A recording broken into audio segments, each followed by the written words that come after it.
Pamela, I heard a troubling rumor that concerned you. Can I ask you about it? Well, if it isn't Budget Bethany! What could the resident penny pincher be coming to me with today? That is quite rude of you to label someone like that, so please refrain from doing that in the future. We've never spoken directly before, so I don't see how you can come to that conclusion. Why do you think you can get away treating people like that? I only call it like I see it. And I have a gift when it comes to knowing the class of the people that I meet. It's a poor dar that alerts me to people that have only known public transportation and food stamps, so I don't get any welfare on me. I only rarely see you come to the kindergarten to pick up your spawn. But when I do, I have only seen you in Goodwill bargain bin fashion. I'm shocked you can say such things to another person and not feel a shred of embarrassment. Full disclosure, I've seen a lot of people in my line of work, so I've picked up a good eye for these things. Even though I've only seen you a few times, I can easily tell that your family barely clears the line to make it into the lower middle class. I know you are busy at work, so it's hard to catch you at the kids' school. But I really wanted to talk to you in person for this. Well, I am a hard-working mother. Unlike some other lazy women who waste their time doing who knows what.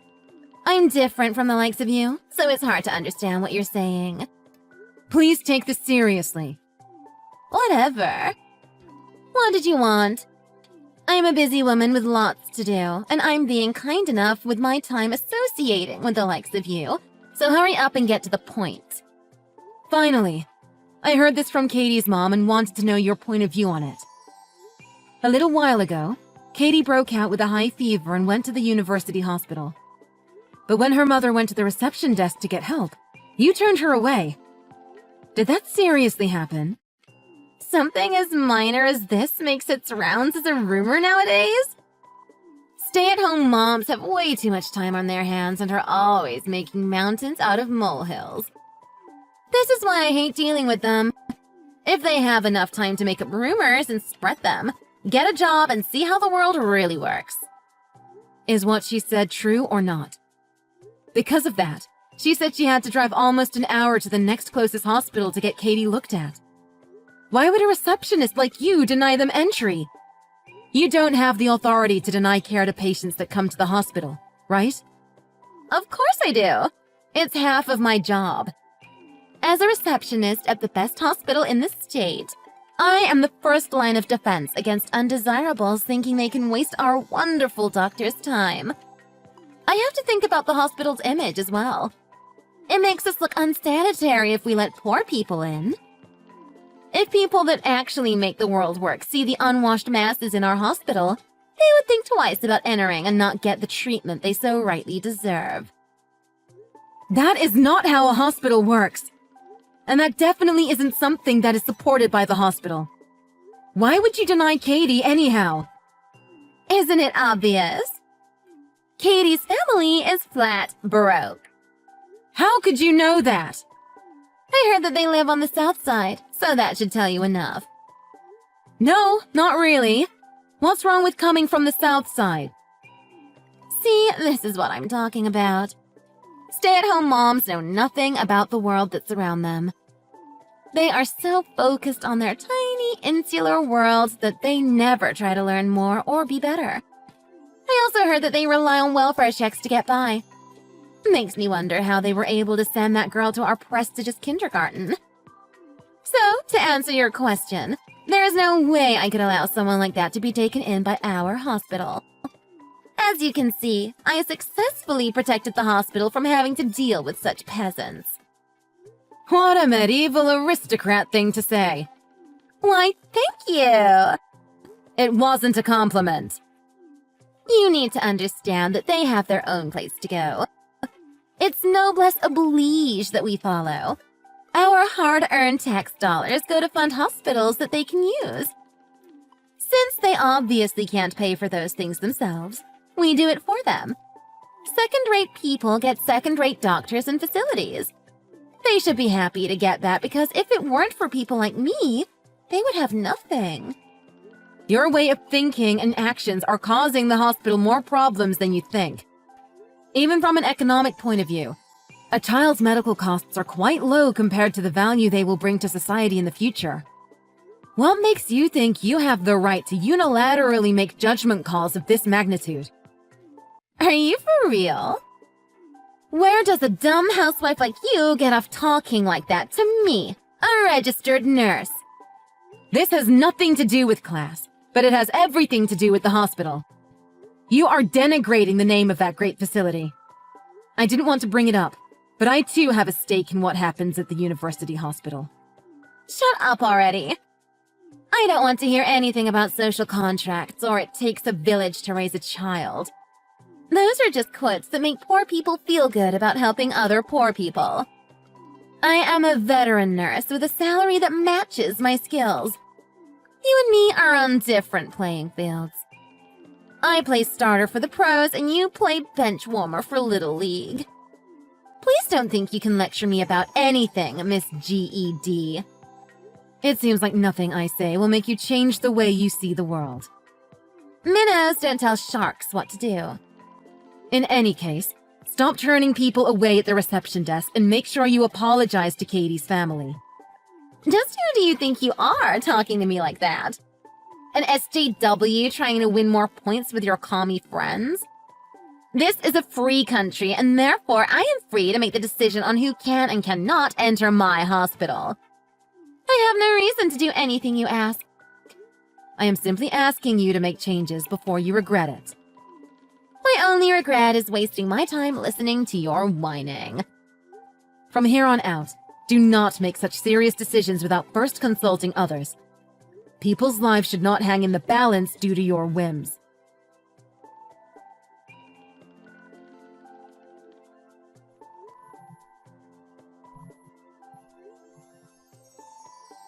What's up? Sorry, I can't answer the phone right now. Daniel, it's terrible. Sandy was in an accident. Oh my goodness. Tell me what happened. Is she okay? Please tell me she's okay. A car hit her while we were crossing the street. We are waiting on an ambulance right now. Is she bleeding? Is she awake? I don't see any blood, but she hit her head when she fell down. She's crying, but I'm not sure if I should move her or not. Good. It's best if you don't move her, and her crying is good news. Is she going to be all right? If anything happens, it's all my fault. I'm a horrible mother. Please relax. Take a few deep breaths and remember our training. If she is awake and there are no obvious external wounds, then she should be fine. What about the car that hit her? Are there witnesses? Yes. The man driving immediately got out and he's the one that called the ambulance. Since I don't know the situation there, make sure you get the contact information of everyone that witnessed it. When the ambulance gets there, tell them to come here. Are you sure? You said you had a full schedule today. None are emergencies, and all can be rescheduled. I'm worried as well, and won't be able to focus on other work until I see her for myself. The sooner someone can look at her, the better. Tell the emergency personnel what happened and come to me directly. Yes, okay. That makes me feel a lot safer already. Me too. I have a few more patients to check on, but I'll be there as soon as you arrive. Thank you, Danny. I'm so glad I was able to get a hold of you. I don't know who the hell you think you are or what the hell you're thinking, but I will never forgive you. Whatevs. If I told you once, I've told you 100 times. We don't have the time to deal with your ilk. Poor people need to wait in line with other poor people in the places they belong. No one gets into this hospital without my permission. You have no right to turn away my daughter who arrived by ambulance. Even if you're a nurse, that is not something a receptionist has the authority to do. Either you're power tripping or you have a few screws loose. No, you are the one who needs to get their head checked. We will not look at a welfare baby because it is a waste of resources that can be better used to treat those of us who actually earn our keep. Do you remember what I said to you? People of your class need to find places that match your own social status. That does it. Your disrespect and horrid insults have gone too far. You will regret having done this. Oh, I'm so scared. Threats from the lower classes always make me laugh. They get all huffy about some minor issue, but then are soon distracted by a sale on frozen TV dinners at the supermarket. Go ahead and dump your anger on me now, then go relax by cutting some coupons from today's newspaper. This is not a minor issue. My daughter may have a broken leg. I don't care if the child of some blue-collar family has a major injury. I will not let them into my hospital. Enjoy your ambulance ride and get out of my face. I have to take a shower now after talking to you at my desk. I feel dirty after being exposed to your pauper particles. You keep saying it's your hospital, but you just work there. Yes, but I have the attendees list. Remember, the only people that can allow you into this hospital are God, the director, and me. And God needs to ask me if he wants in here. That's a relief then. I'm glad you finally see things my way. Yes, because my daughter is the director's daughter. What does that mean? Really? You need it spelled out. Once upon a time, I fell in love with a man when we were both EMTs. We got married when he became the youngest head surgeon ever, and I ran the pediatrician's ward. I retired when I became pregnant to focus on raising our child. That child is the one you declined entrance into her own father's hospital. He probably just saw him down in the reception area talking on his phone. One guess as to who was on the other end of that call. We are on our way back, so please be prepared. In addition to causing us all needless trouble, you have wasted my time, your director's time, the EMT's and driver's time as well. I hope you can take responsibility for all of that. But you're a big girl with big girl brains, so it should be no problem, right? What are you talking about? That was just a coincidence he was on the phone, right? A peasant in sweatpants like you can't possibly know the director.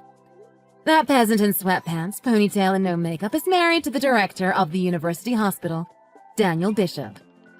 And you are the gatekeeping middle manager that called the director's family poor peasants and kicked his daughter out. Your power-tripping and derogatory views on people based on your stupidity are going to be known to everyone. I am going to order an investigation into how many families you've hurt with your bigotry. I pray that there were no fatalities because of your snobby attitude, but if there was, I hope you know the weight of that possible crime. Wait, are you serious? Are you really the director's wife? You've got to be joking. Is this the Apollo Theater? No? Then it's real. It is all real. Why didn't you tell me from the start? Then none of this would have happened. Why should it matter who I am? You seem to have forgotten the Hippocratic Oath. That's just a guideline, right? The Ten Commandments are guidelines. The oath is a promise to all human life. You are a disgrace to all medical professionals. I gave you plenty of chances to mend your way of thinking, but you blew me off. But I didn't know. You should have let me know. Changing the way you treat people depending on their class may be fine for politicians, but it is unthinkable if you work with saving people's lives. What you've been doing is unforgivable, and soon everyone you work with will know what you have done. Wait, please wait. What I said to you didn't mean what you think it means. It's just a big misunderstanding. I don't know why things are turning out like this. Have fun making up excuses and downplaying what you did. Last piece of advice. Find a lawyer. Goodbye. Mrs. Bishop? How is your little girl doing? I had a meeting with the head nurse after that little misunderstanding, and she let me go home early to reorganize my thoughts. I really wanted to check on your little Sandy beforehand, but couldn't. I trust that she's doing well. Her left femur has a 2-inch fracture in it, but otherwise she is doing fine. That is so good to hear. I was so worried about her. I will make sure she gets the best care possible. When I get back, I will personally take responsibility of setting up a schedule that will give Sandy a private nurse 24/7 during her stay. It seems like you and I had a slight miscommunication, and you may have misconstrued some of my previous comments. I didn't actually mean for you to leave the hospital grounds after we spoke. I meant for you to wait outside for a little bit while we prepared a private room and cleaned up the reception area so no opportunistic infections could affect her. You understand, right? I was only thinking about Sandy's safety. Wow, that excuse ranks right up there with Prince Andrew's. Want to try again? Don't be like that. You just took me a little too seriously. It was just a little joke between us. Can't you see? Our kids go to the same school, so a little fun between parents is a given, right? What if it had actually been a life-threatening injury? The actions you took could have cost us the time it takes to save her life. But she was fine, right? So it's all good. No harm, no foul. Don't you feel better knowing that it wasn't serious? Kids bounce back from injuries so quickly that you'll forget about this in no time at all. So let's put the silliness behind us and get along like adults. I have no intention of ever talking to you again. Please refrain from contacting me by chat or in person from here on out, please. I guess I can just block you here, so please pretend we don't know each other if you ever see me in public. That will be all. Goodbye. Wait. There's no reason to go to such extreme measures, is there? We're friends, right? You would never block a friend, right? You're absolutely right. I would never block a friend. But you? You are no friend. You never were, and never will be. Subtract the R from it, and that's what you are. That's a little harsh, don't you think? Look, we share the same group of friends, right? Contact is inevitable. So just this once, could you please sweep this little misunderstanding under the rug? No one needs to hear about this, right? Misunderstanding? If you can pass this off as a misunderstanding, then what Iago did to Othello must also fall in the same category for you. Come on now. You're just exaggerating things a little bit too much. What I did can only be classified as a little prank because there was no harm done. How dare you say that? You've only been lucky that your prejudice hasn't led to any serious trouble so far. Like any bad politician out there, you try to spin the story to your favor after finding out the facts make you look bad. Anyone with a brain can see through that. Once you knew who my daughter and I were, you changed your tune. Like the church pardoning Galileo 350 years later. Seriously? Aren't you saying some pretty harsh things to me? I'll let things go as long as you don't spread what happened between us, okay? I won't have to say a thing to you anymore because we are as good as strangers. That's impossible.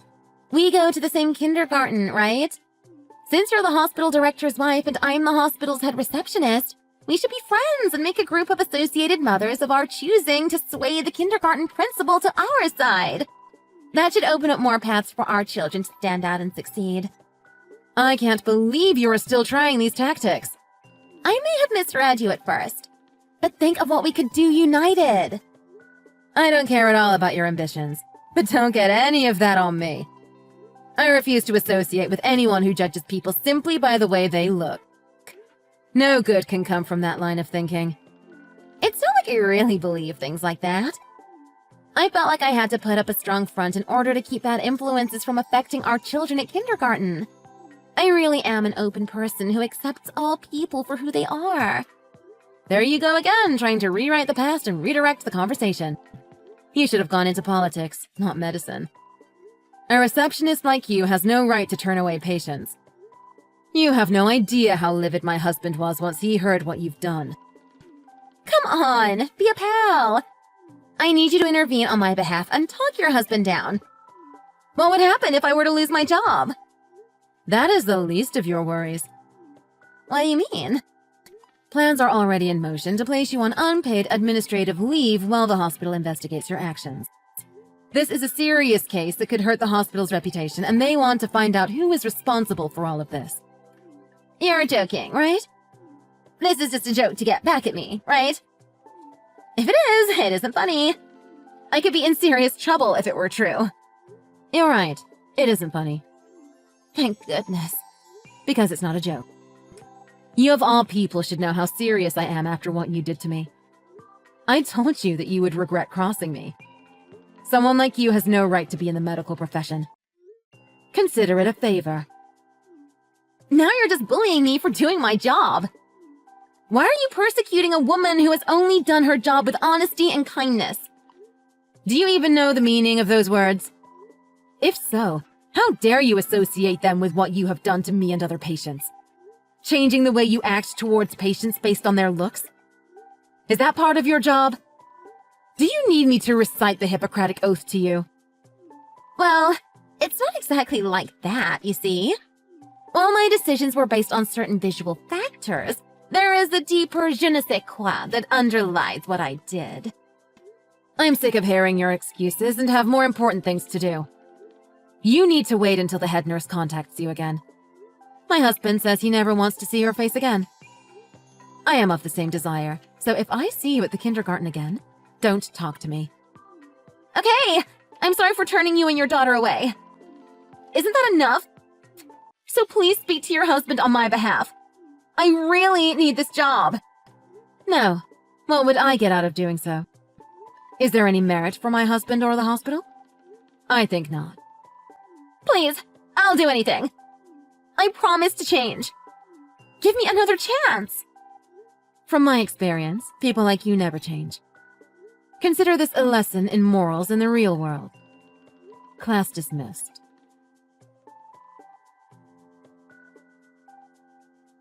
In the end, Pamela received a call from the hospital and her employment was terminated. On top of that, further investigation led to both the hospital and Katie's family suing her for damages to reputation and mental anguish, respectively. She panicked when she got served those papers and ran to her husband to bail her out. But when her husband heard the full story, he was so appalled that he asked for a divorce on the spot. She disrespected people for being poor, but now she's having trouble finding a job. News of what she did has spread around the whole state, making hiring her a liability. Last I heard, she quietly left the state, and no one has heard from her since.